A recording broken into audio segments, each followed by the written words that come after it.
Hey now, we are getting over, and I am the Silver King, Adam Silverstein, here to lead you through these hard times, Dada, with episode 289 of your favorite professional wrestling podcast. That's right, Getting Over is back once again, and it is Thursday, so you know what that means. We are here to talk all things NXT and AEW. NXT coming out of Stand and Deliver, its first event outside of Orlando, Florida since 2019.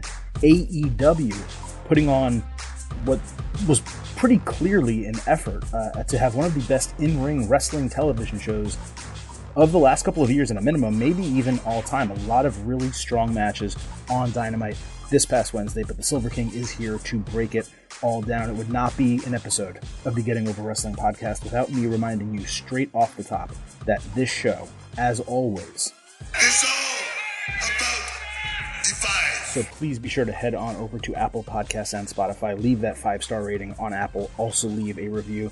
Let people know how much you love the show, why you listen, why you subscribe.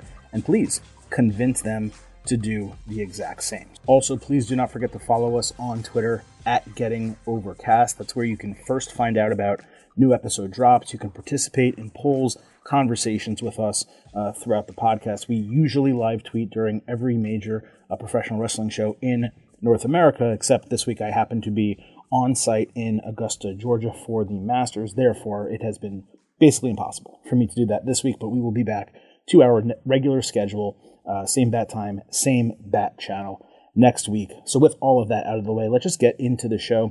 I thought it was a very strange but entertaining episode of NXT this week with some damn good wrestling on the show. And the booking, though, kind of coming out of it, I was just dumbfounded at some of the things that happened on that show. However, some reports that have come out, I'm not going to share them on this podcast. We tried not to get too much into spoilers here. Some reports coming out of that show make it pretty clear why some of the results went the way they did on NXT this past Tuesday. That doesn't mean that should have happened. If certain things are going to occur where maybe people are no longer going to be on the brand, or they're going to be moved, or they're going to enter a different storyline, or whatever the case might be, you should know all of those things ahead of your special event, your premium live event, Stand and Deliver. That way you can allow the results of those matches to dictate, what those people will be doing in the future, rather than have to wait and to make some potential adjustments on Monday and Tuesday of the following week. That's just not good business. As far as AEW, a quick overview before we get into it, I thought it was the best episode of AEW Dynamite since Revolution at a minimum, and from an in-ring only standpoint, you could make an argument it was the best of the entire year. So, very strong episode of Dynamite. And Rampage this week, I gotta say, it was my most enjoyable episode of Rampage in a while, but that doesn't say too much because I really don't enjoy Rampage. But the main event, Keith Lee versus Powerhouse Hobbs, you guys know, that is big meaty men slapping meat. I was all about it. So let's get into the show. We're going to break down NXT first, AEW second this week, just because we are coming out of Stand and Deliver. In the following weeks, AEW is going to be having some pretty big matches next week, a number of title matches, also Battle of the Belts, I believe, on April 16th. So we will start with AEW in some future weeks here. But this week it is NXT. For anyone who listens to this podcast and only wants to hear one portion or the other, be sure to visit our episode description. We will have timestamps. That way you can jump to what you want to listen to. But I really hope that if you are an NXT watcher or an AEW only watcher, I hope you listen to the other half of the show, because it is important to know what is happening with the other companies, and we try to wrap it up as quickly as we possibly can on this podcast. As I said, we're starting with NXT. The very first thing is I wanted to provide a correction on the new championship belts. The NXT Women's Championship that debuted at Stand and Deliver, it actually changed more than I initially thought. Not only did it get a white strap instead of black, the font was updated with the new logo. It was a little bit smaller, the women's title, and the 2.0 colors were in the background of the main plate. It's very similar in that way to the Raw and SmackDown women's titles, where the colors of the brand are able to stand out. My hope was for the men's title, they'd update the font, maybe the strap, and that was it. It would be more plain for an aesthetic. But Braun Breaker opened NXT with an updated belt that had those colors as well. Not bad, not a doomsday scenario. It just kind of felt unnecessary, and it doesn't work as well for the men's title as it does for the women's. But I will say, if you told it to me, like if you said, hey, Adam, guess what? They're going to add the NXT 2.0 colors to the men's title, I would say, oh my God, it's going to be a disaster. It actually looks really nice. So they did a very good job in terms of execution of that. So speaking of the champions, let's open up our breakdown of the show with the champions. Braun Breaker opened NXT with the crowd doing a dueling chant of "We want Ziggler" and "No, we don't." Braun powered through, but the fans remained really damn annoying. Breaker talked about deciding not to leave Dallas without the title and beating Dolph Ziggler on Raw. Imperium interrupted.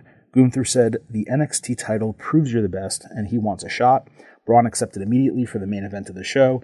And again, these are my thoughts as I'm watching it live. It made zero sense for NXT to run this straight away when Gunther is the one person on that roster where if you wanted to take the title off Breaker, he would not be hurt by losing it to Gunther. Like, that's the guy, right? He's the longest reigning NXT UK champion of all time. So we got the main event. It was for the title, Breaker, Gunther. There were "not my champion" and "yes, he is" dueling chants early. I just did not understand what this crowd thought it was accomplishing on Tuesday. Braun hit a spear and tried to press Gunther, only for his shoulder to give out. Gunther chopped the shit out of him. Braun hit a German suplex and overhead belly-to-belly. Gunther came back with a Claymore and powerbomb, but Breaker kicked at 2.9, even though that's one of his finishers. Then Gunther landed a splash, and Braun kicked out at 2.99, again, one of his legitimate finishers. The crowd chanted, "This is awesome." Braun again did a 2.9 kick out after a lariat. Braun countered another splash attempt with a spear, but Gunther chopped his ass. Braun finally hit his press power slam for the 1-2-3 to retain the title in 12 minutes. I was flabbergasted by it. Like, I just have to tell you, first of all, we do have to point out, to be fair to everyone involved, it was a legitimately great match. I mean, in every way. Big meaty man slapping me.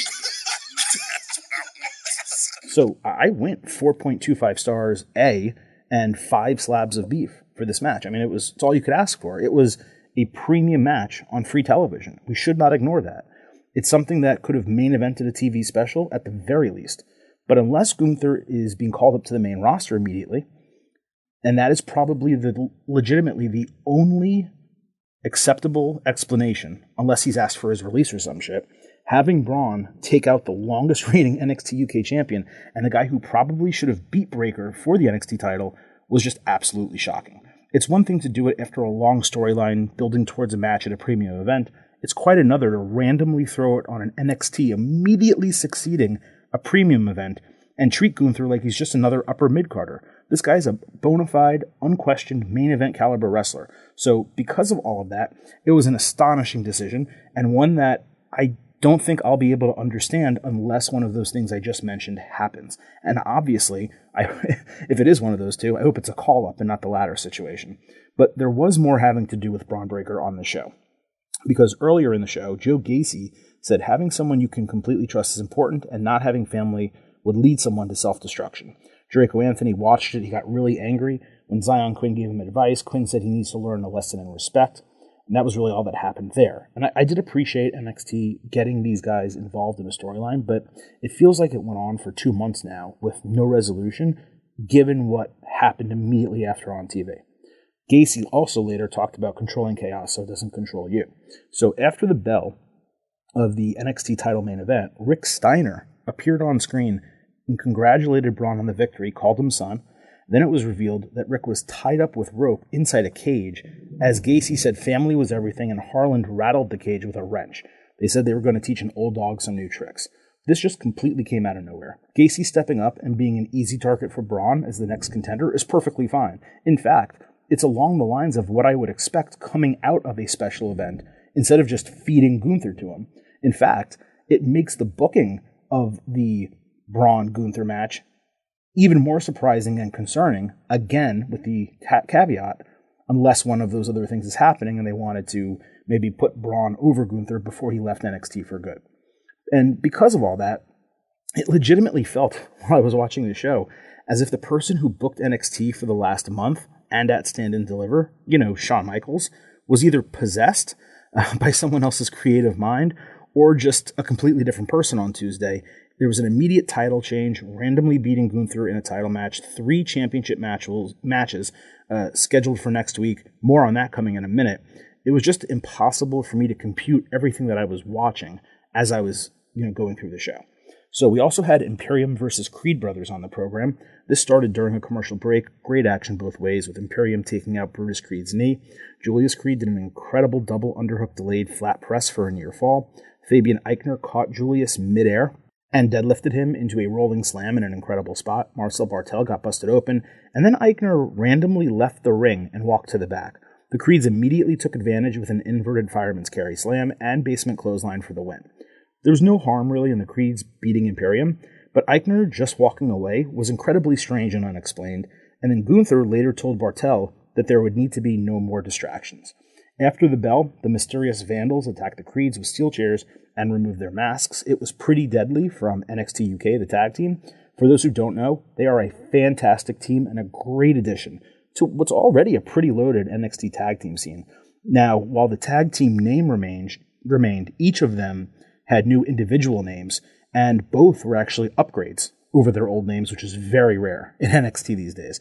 The problem, for me at least, is NXT already has the grizzled young veterans, and they haven't done shit since moving to the United States. So I have no idea why they needed to bring another heel team from the UK over when they already have one that they're not utilizing well. And I also didn't really understand the impetus for a potential Imperium breakup, especially now that Gunther has lost a key match. But again, if some things happen in the near future, it might help to explain it. MSK backstage celebrated regaining the titles, saying they appreciated them more now and welcomed all challengers. Grayson Waller interrupted with Sangha, saying they wanted the titles, but Waller isn't clear to compete yet. This was fine. Waller and Sangha teaming seems like a strange decision.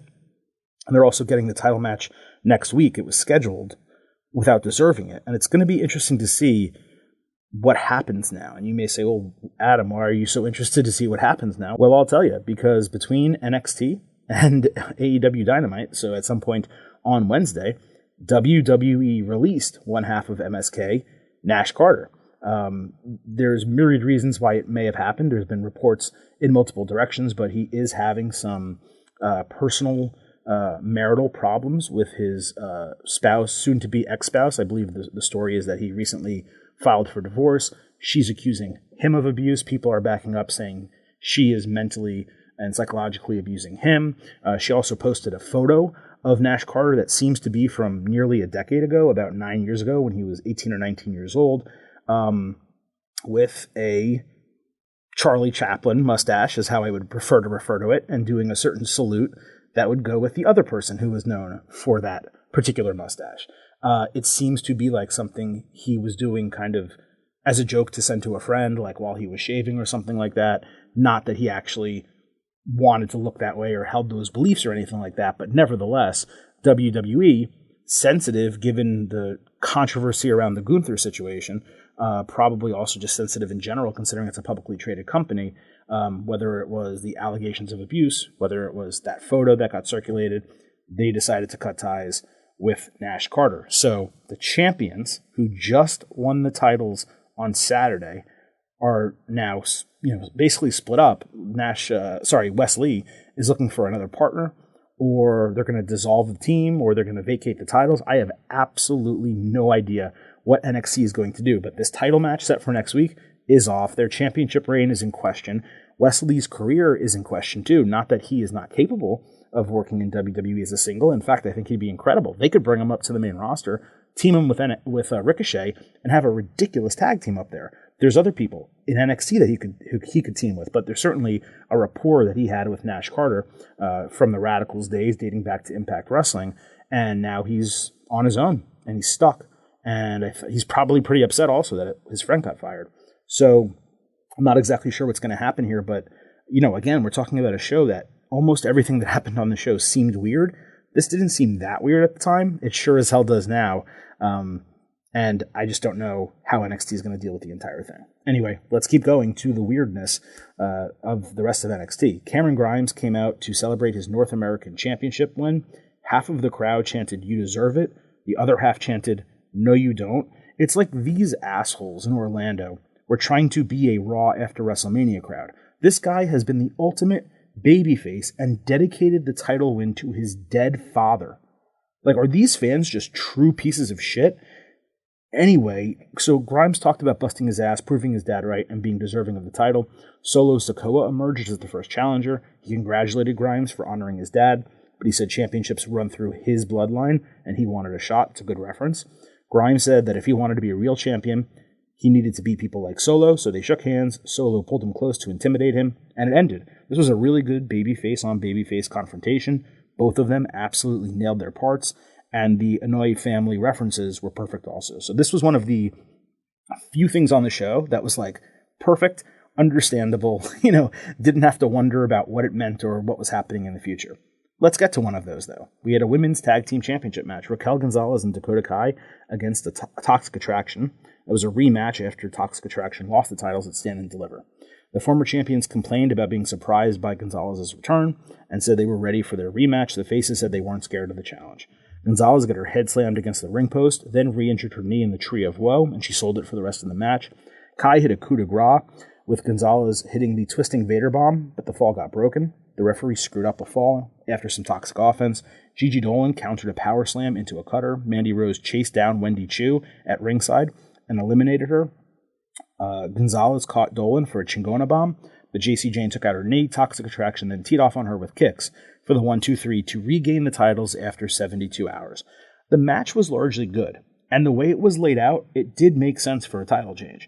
But the booking did not make a shred of sense. Again, I could not comprehend why the titles changed Saturday if they were going to change back 3 days later. With Ziggler and Breakker, I guess it's understandable to do the change on the Raw after WrestleMania as opposed to NXT, because at least you could say, hey, there's more eyes on the product.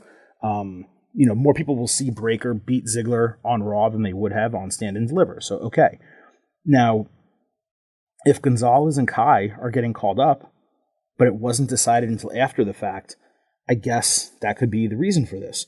Still, that would be another example of WWE not having its ducks in a row. Why would you change the title Saturday if you're going to decide to call them up, Monday and Tuesday? Those decisions should have been made a month ago so that they could appropriately book Stand and Deliver so that these people who you're going to call up potentially, let's just make believe, lose on the show and put over the younger people. So that's just so frustrating. The match was good, 3.5 stars and a B. Later backstage, Kai trashed a bunch of equipment and declared that Mandy is not safe. I would love to buy her as a real contender for that title, given she should have won it like a year ago, but it's tough to do so given how she's been booked. She won the tag team titles, lost them an hour later. Then she won them again and lost them 72 hours later. It's just so consistently convoluted and nonsensical, and she never gets a moment, even though she's an absolutely incredible wrestler in the ring and on the mic. You look at some of the women on the main roster, she is just as good, if not better, than many of them. It is maddening. But if they put the big belt on her, then I'm going to relent, and I'll backtrack, and I'll be very, very excited that she took the championship. It does also speak to something that she is going to be getting this opportunity, whereas Raquel Gonzalez, after the match, there was nothing heard about her. So maybe it's only Raquel getting called up and Dakota Kai is staying. If that's the case, if you look back a couple of weeks further, why the hell did you even bring Raquel Gonzalez back? Don't forget, she was written off as injured. When Kai was teaming with Wendy Chu, you could have just had them challenge and win the titles at Stand and Deliver, and you wouldn't even be in this situation. So, again, it's like one side not knowing what the other side is doing, and it's WWE main roster, the Vince McMahon, Bruce Pritchard side that's at fault here. It's actively ruining the booking for NXT, which it should all at least be working together at a bare minimum. Tony D'Angelo got introduced by that Italian dude, I think his name's AJ Galante or something, who's been hanging around recently. Basically, Tony took the oath of the Don. Galante was sloppy and either unprepared or nervous for the moment. The crowd chanted boring as Tony got a pinky ring and announced himself as the Don of NXT. The general idea of this was fine. That dude should never get a live mic again, and they just cannot continue to do segments like this. Santos Escobar and Legado del Fantasma congratulated D'Angelo later, saying he knows what it's like to run a family as El Patron. He offered advice to stay out of their way. It was a pretty damn good interaction in the parking lot. Nikita Lyons fought Lash for Legend. I had negative interest in this match going in. Lash hit a running back handspring moonsault for a near fall.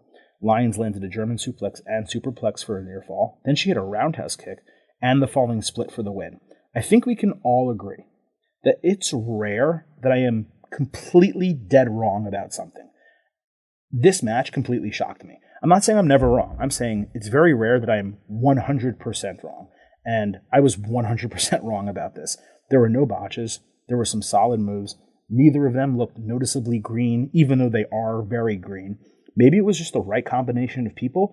I have no idea whatsoever what happened here, but it worked. It was a pleasant surprise. It exceeded every single expectation I had going in. This might actually also be the very first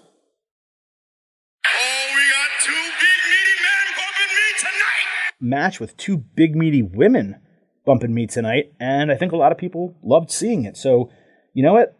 I had negative interest going in. I am down for a rematch. Let me see Nikita Lyons and Lash Legend again. I don't want to see them fight anyone else, but if they want to fight each other, I'm down for it. Kushida cut a taped promo saying he's not afraid of Von Wagner and that he crossed the line attacking Jiro and tearing up Jiro's jacket. I wish I could get excited about Kushida getting a meaningful match. This guy, I mean, the term buried is overused by people. Kushida is legitimately being buried. Like, there's no way to get around it. Wagner is absolutely going to crush him whenever they fight. It's just sad that they cannot find a way to make him relevant in the bigger picture of NXT, or just call him up to the main roster and give him an opportunity. Dexter Lumis fought Duke Hudson. Lumis did his kip up into a leg drop. The guys locked arms around the ring posts when the girls tried to separate them and then ran them into the ring post instead for a double countout. The crowd chanted that was stupid, and it was the first and only time the entire night where I actually agreed with a crowd chant. It was stupid. Truly idiotic booking. The feud gets worse and worse with each passing week, to the point that it has taken 4 people I like and made me actively dislike all of them. This shit needs to end ASAP. And lastly, for NXT, Tiffany Stratton cut her first promo. She tried to do a spoiled rich kid / Valley Girl gimmick, but it came through with very little emotion or believability, very, very formulaic, as she called out Saray. So, as I said with NXT, we had, a title change, a great championship defense, some really damn good segments, but all of it, actually, include the Imperium Creed Brothers match was also extremely good. Creed Brothers looked incredible. And a really surprise storyline with Rick Steiner as well. So, you think about those elements without being specific, and you're like, damn, that must have been a really good episode of television. And in some ways it was, but in the context of Stand and Deliver, it didn't make any sense at all in the moment.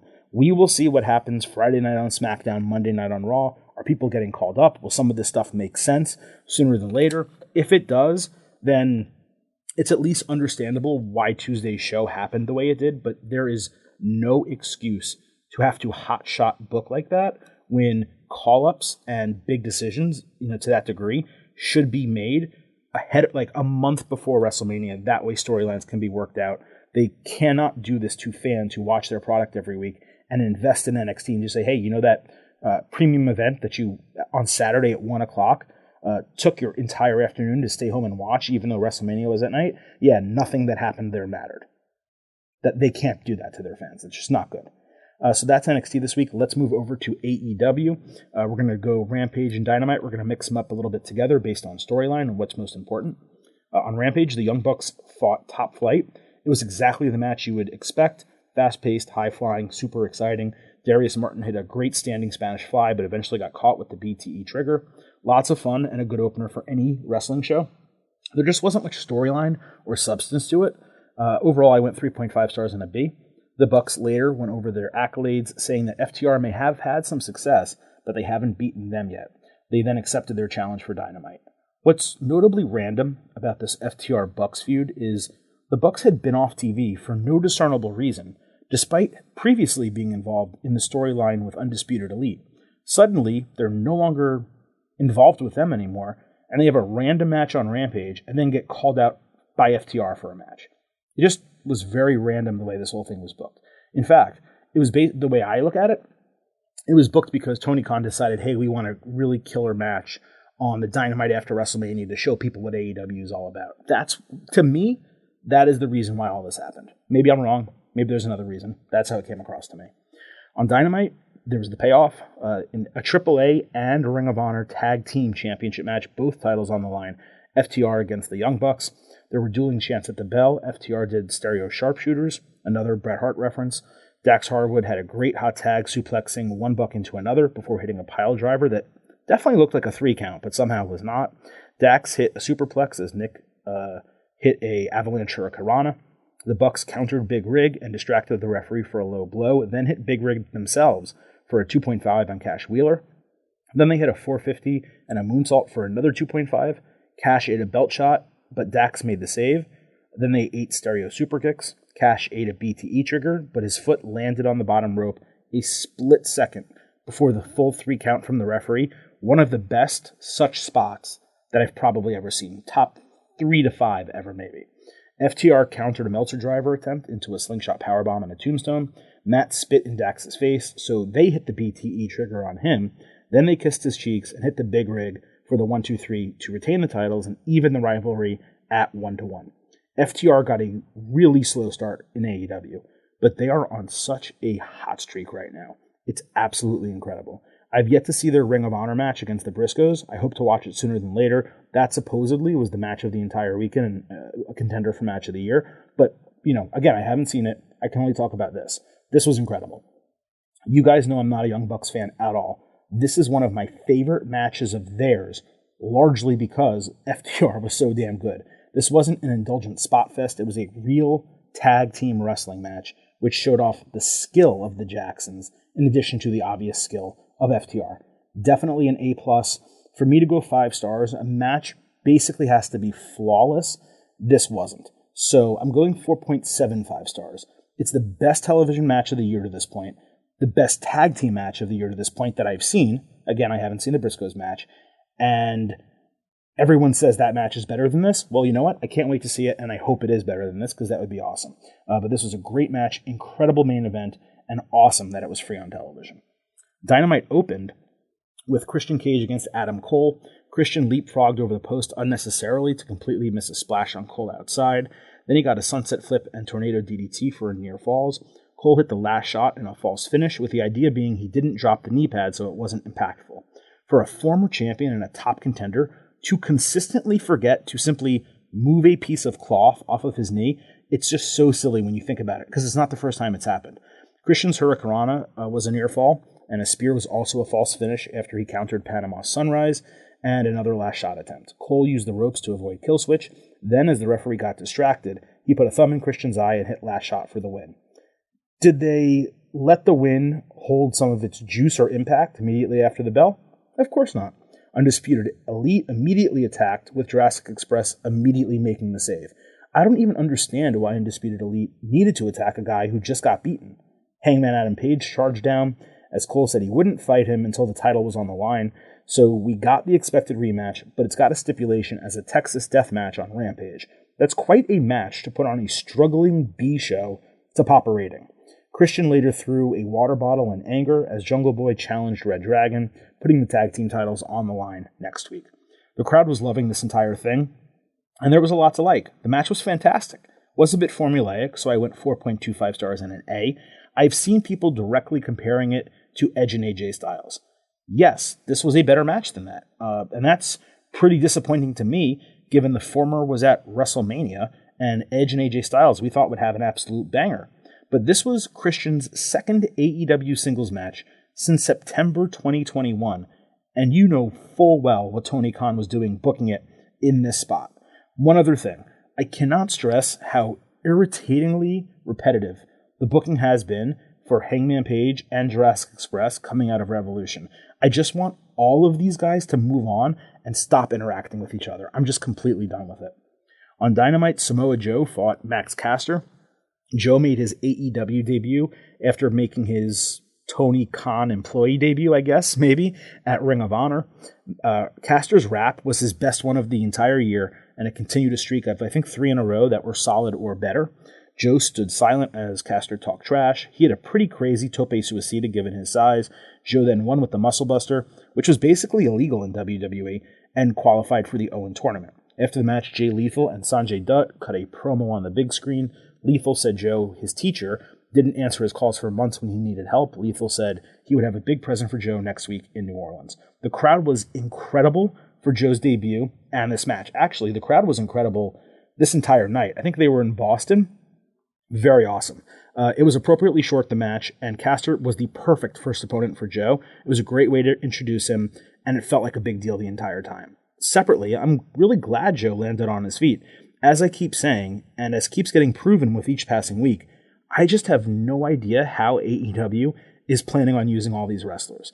The idea of, like, quote-unquote rotating talent, it's a great idea, but not when people don't have solid storylines and are gone for extended periods of time, or the storylines they have are unimportant and nonsensical. There's only so many championships in the company, so I'm glad he's there. I'm glad Keith Lee and Swerve are there. I'm not expecting all of them to immediately be in championship, situations. I actually think what Swerve and Keith Lee are doing is relatively fine, but it just seems like it's the same thing every single week, which is, guess what we criticize WWE about all the time. So I would like to see, some more exciting storylines with some of this top-tier talent that AEW keeps bringing in. And I would also like to see, all of them on the show at once, at least 1 week every now and then. That would be pretty nice. Speaking of Keith Lee and Swerve, let's talk about that match on Rampage. Keith Lee against Powerhouse Hobbs. This was the main event. Both had strong promos before the bell. Do I even need to say it? This is exactly what I wanted to say. Big meaty man slapping me. That's what I want to say. Lee body tackled Hobbs out of the ring early. Each guy hit a big lariat. Hobbs backdropped Lee without using his arms to counter a powerbomb. Then he caught Lee running with a power slam. Lee tossed Hobbs 3/4 of the way across the ring. Ricky Starks and Taz ran down with a chair. Swerve made the save. Hobbs hit a huge spinebuster on Lee, but the referee was distracted and didn't count. Lee then picked up Hobbs for the Big Bang Catastrophe and the win. After the bell, Starks put Swerve through a table with Rochambeau, and Hobbs hit Lee in the back with a chair. The heels propped the table in the corner, and Hobbs speared Lee through it to end the show. This was outstanding. It was the best Rampage match in months, at least for my taste. A perfect big man bout that showcased strength and athleticism. I could have watched them battle for twice as long at a minimum. The interference brought it down a tad for me, but it was fantastic. 3.75 stars B+, 5 full slabs of beef. Total banger. First time in a long time, I felt like watching Rampage was worth my time. On Dynamite, Starks and Hobbs attacked Swerve after a promo backstage with Lee, who made the save. All 4 of them battled. Lee put Hobbs through a horribly fake wall that basically looked like a sheet hanging in an open doorway. That's how the thing ended. On Dynamite, the Hardys fought the Butcher and Blade in a tables match. The stipulation was that both members of the team had to go through a table with an offensive move to lose. It was then said to be an elimination match, which I thought was an extremely unique and more exciting match style than we've seen before. Jeff was immediately put through a table with a really nice double team move, which was strange given you'd think they want Jeff to be the one to decide the match. Matt leg dropped Butcher through a table and then dove off the ring apron through one himself, which didn't count. Even though the guys were described as eliminated, both Jeff and Butcher continued fighting. Matt hit a twist of fate on Butcher and laid 2 tables next to each other so Jeff could hit the Swanton Bomb off a ladder through the tables for the win. It was a very impactful move. The way he hit it, I thought Blade's ribs all broke. I mean, I guess they didn't, and that's great, but I could not believe the way it sounded and looked. But the finish and booking did not make a shred of sense. Again, I liked the match concept, but it was silly that the eliminated people could not only continue to wrestle, but be involved in table spots that would lead to eliminations. Either they're eliminated or they're not. This was a total mess, despite being entertaining. Of course, Andrade El Idolo and the rest of AFO came out immediately after the bell, so Sting came out with a bat. Darby Allin was nowhere to be found. On Dynamite, Eddie Kingston, Santana, and Ortiz charged down to the ring. They basically just screamed and threatened the Jericho Appreciation Society for about a minute, maybe 90 seconds. Eddie can rant his ass off about puppies and kitties if you ask him to, so of course this was strong and high intensity. On Rampage, House of Black fought Fuego del Sol, Evil Uno, and Stu Grayson. Fuego got a 2.8 roll-up near fall on Malachi Black, then hit him with a Poison Rana. He went for a springboard move when Malachi caught him with Black Mass and easily got the 1-2-3 as Dark Order was neutralized outside. This is the type of match I enjoy because it gives an important person or group an establishment win in a match that's not a squash. It wasn't massively entertaining, but it did its job, and we should have more of this on multiple shows, not just AEW, but WWE as well. Penta Oscuro later reminded House of Black not to forget Death Triangle. I think it's easy to forget Death Triangle. Pac is never around, and Rey Fenix is injured. So what triangle is there? On Dynamite, Shawn Spears fought Sean Dean. MJF joined on commentary. Fans chanted for Wardlow during the match, and he entered through the crowd, throwing a security guard through a barricade. Then 4 security guards stopped him. Dean rolled up Spears. So now Dean has beaten MJF and Spears because of Wardlow. And given MJF doesn't give a shit about anyone but himself, I'm not sure why he was angry or bothered that Spears lost. MJF later bitched about Wardlow and dared him to show up next week when there would be twice as much security. He also said he would beat Dean up next week. I just wish this was given a little bit more time to breathe, and they didn't bring Wardlow back as quick as they did. On Rampage, Jamie Hayter fought Sky Blue. Hayter hit a superplex and hung onto it for a sheer drop brainbuster. Then she won with a ripcord lariat. Nice short feature match for Hayter. She qualified for the Owen Women's Tournament. It does seem strange that there's qualifiers for such a large tournament, but whatever, it's fine. On Dynamite, Hikaru Shida fought Julia Hart. Hart was aggressive before the bell and at times during the match. Shida hit a running dropkick off a chair and a running knee in the corner. Hart did a bulldog while landing with a split for no reason. Shida then hit a Falcon Arrow for the 1-2-3 to qualify for the Owen Women's Tournament. Seconds after the bell, Serena Deeb showed up with a chair. Shida held the kendo stick, and they stood off into a stalemate. On Dynamite, Jade Cargill taught us the definition of baddie, like we haven't heard it a million times, and it's not a term that's 10 years old at this point, maybe 15. Then they downplayed Marina Shafir as their opponent, which is exactly what you want to do when you're trying to set up your 30th win as being impressive against someone capable. At least she did not say that bitch show. I think the second straight week she hasn't said it, so good for her. On Rampage, Dan Lambert and Men of the Year cut an absolutely awful promo. While doing their normal rants, they said Sammy Guevara will never get an I almost called it NXT, a TNT championship rematch. Suddenly, Sammy and Ty Conti had sledgehammers and destroyed the windows of a BMW SUV before spray painting "Be Mad" on it. This escalated to significant destruction of property, basically out of nowhere. I just thought it was terrible in every possible way. 0.0. We were forced to sit through another one of those rough best friends segments with Wheeler Yuta. Just let this guy go to Blackpool Combat Club already and stop with them being so pissy that he's trying to do something good for his career. On Rampage, Hook was going to do an interview backstage when Danhausen interrupted and finally spoke and did his thing for the first time. Look, I'm in the minority here. I know it. This is not for me at all. It was a pretty unique gimmick that set this guy apart from a lot of similar wrestlers on the independent scene, but it is not made for a major wrestling promotion. And this is not Orange Cassidy. This is something even way further out of left field than Orange Cassidy. I hate to say it. You guys know it's true. And lastly here, AEW announced a bunch of upcoming title matches for Dynamite and Rampage, but it also has Battle of the Belts set for April 16th and only has a women's title match as of right now set for the show.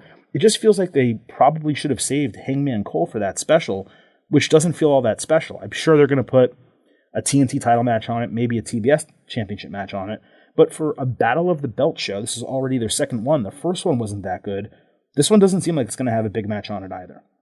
Anyway, that's it for this edition of the Getting Over Wrestling podcast as we broke down NXT and AEW. It sure seems like AEW is going to have a lot to talk about next week with all the title matches, and I definitely know there's going to be a lot to talk about for NXT because we need to see the fallout of all these storylines and exactly what this company is going to do going forward. Company, brand, same thing. You know exactly what I mean. I would be remiss if I ended this show, of course, without reminding you that the Getting Over Wrestling podcast It's all about Defy. So head on over to Apple Podcasts and Spotify, leave a 5-star rating and review, and let people know how much you love this show. Also, please do not forget to follow us on Twitter at GettingOverCast. That is it for today. We will be back on Tuesday with another WWE episode, including coverage of the SmackDown after WrestleMania. It doesn't hit the same as Raw after WrestleMania. Nevertheless, it should be a really big show on Fox this coming Friday. At this point, the Silver King is going to leave you with 3 final words. Bye for now.